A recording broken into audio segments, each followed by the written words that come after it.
Vic, just going over the guys who were kind of working off to the side, Hamler, Ojemudia, Bosby, Patrick, and Purcell. Would you anticipate? Yeah, they're all the same.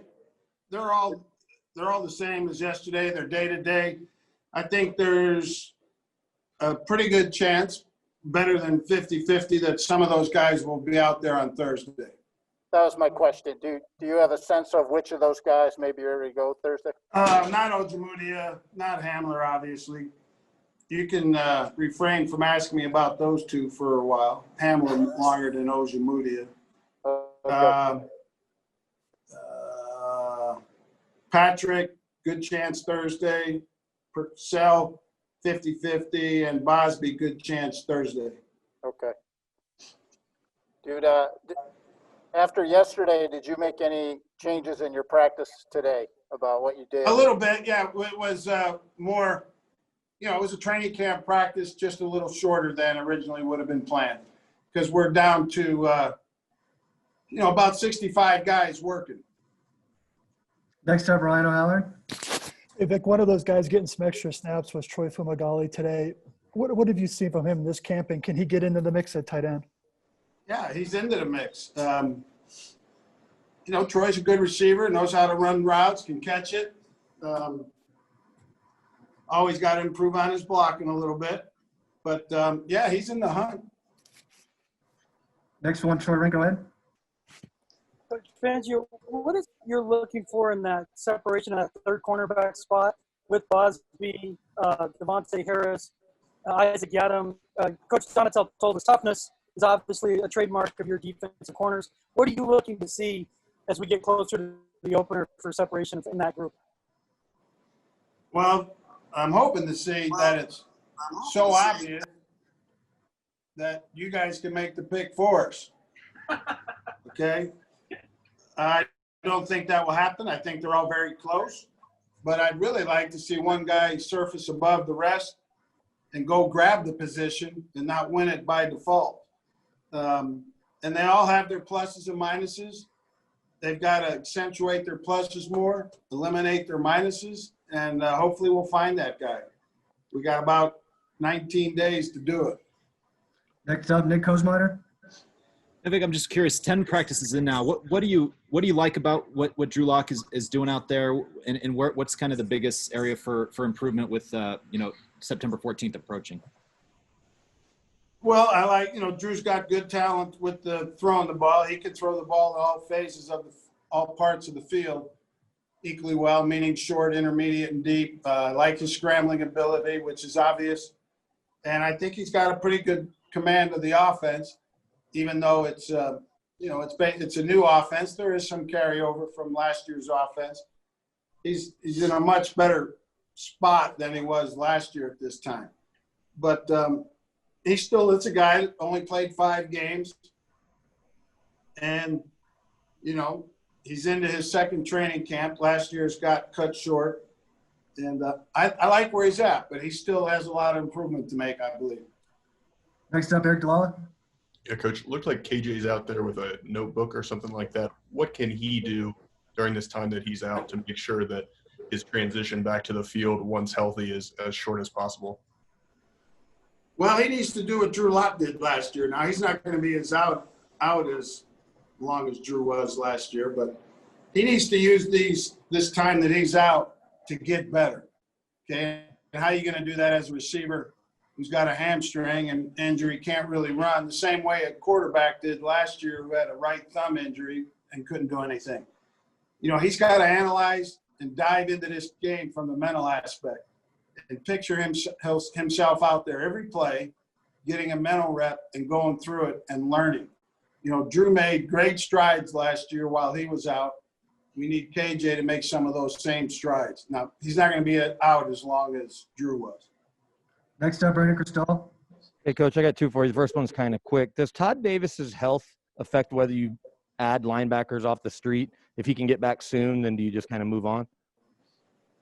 Well, yeah. I mean, always your player's health is going to affect your roster. I have a good feeling that he'll be healthy in time. and ready to roll. He's made great strides here the last couple days. The calf injury is a serious injury. It's not one that you hear a lot about because they're not as common as hamstrings, but they're every bit as difficult to recover from. So his isn't as bad as the one he had last year, which is good, but it still is a calf injury, and he's going to be limited here for a while. But I'm hopeful he'll be back practicing at some point well before the week of the opener. And then it looked like your defense was getting the best of your offense most of the day, but then that final team period, the offense kind of bounced back, especially Drew's nice throw to Deshaun. Do you like to see that rather than one side dominating all day, that the other side responds in the same practice? Yeah, I like to see good competitive practice, and I think we had that today. Guys were crisp. They were competing. A lot of good, not over-the-top trash talking going on, which I think really brought the level up of practice. I was even tempted there at one point to make one of the drills live because I think they were ready for it, but I didn't. But I thought it was a really, really good practice from an effort standpoint and competitive standpoint. Next up, Jeff Legwold.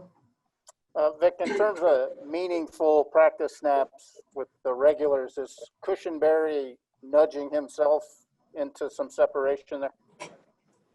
I wouldn't necessarily say that, but we are giving him more snaps this week with the ones. That was the plan all the way, to give those guys kind of equal opportunities as much as we could with the ones, okay? And so we're always changing up who's in there. And like I said, he's got the opportunity, the license, and the permit to go win the job, but he's got to do it on the practice field. Guys, time for a few more. Next up, Kyle Newman. Hey, Vic, with the injuries you've had at inside linebacker, I know you commented on Josie yesterday, but what are you looking for from some of those other guys, Justin Hollins, Josh Watson, Joe Jones, to kind of fortify that depth at the position right now? Yeah, I mean, we're looking for all those guys really to surface and be a competitive ILB in the NFL, that could go in there and play, and we feel fine calling our defense and not have to feel like we need to protect him and be worried about him. And that goes for everybody, really. So, and Joe's been here long enough now. He ought to be getting closer to that. Hollins just got put back there, so he needs a couple days before we start drawing any conclusions. And who's the other guy you brought up? Josh Watson. Yeah, Josh has been out there every day. He's doing good. Josh has just got to learn the defense better. I think inside linebacker, and when I say learn it better, not his assignments, but just the execution after the ball is snapped. That's, inside linebacker in any system is one of the hardest positions to master. There's a lot of stuff going on quickly that you have to dissect and show up in the right places. And he's a work in progress right now in that regard. Thanks, Vic. Last two, Zach Stevens, Brian Heller, and Zach, go ahead.